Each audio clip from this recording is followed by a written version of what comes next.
we read about the prophet Elisha. Elisha has been an apprentice to the prophet Elijah. Okay?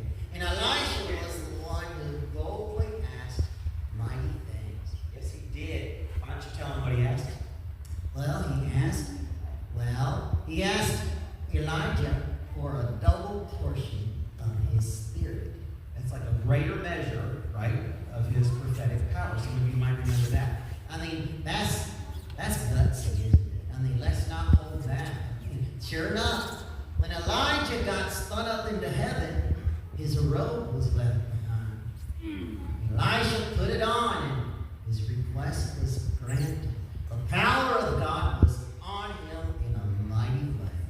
Anyway, in the book of 2 Kings, chapter 6, we read about Elisha and his own little group of disciples. That's right. Elisha had like his own little, kind of like prophetic community of some kind, right?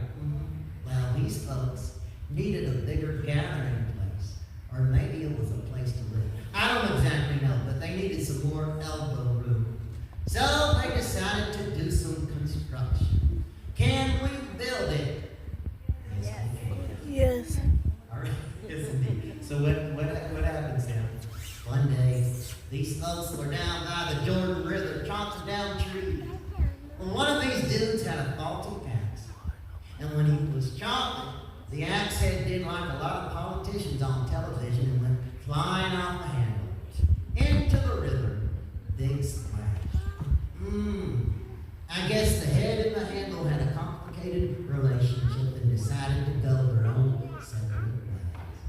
Wow, that's a lot, isn't it? It is. Well, dear, oh no, the fellow cried. That axe wasn't even my axe. I borrowed it. So this guy was thickly tied, sucking his thumb and all that stuff. He was very nervous. He was sweating worse than I was, right? Yeah, sure enough. What happened? Well, Elisha said, not to worry, little buddy. I have Amazon Prime, and I have a gift card to boot. And somebody gave me, we'll get a new one by tomorrow, and no one will even know. That's not what happened, was it, Sam? Oh, it's not? No, it's not. Okay. What really happened was Elisha said, it's your lucky day. I happen to have a spanking new Ego chainsaw via Home Depot in the back of my pickup truck. I'll go get it while you stay here and just work. That's not what he said. Sam, what happened? What did the Bible say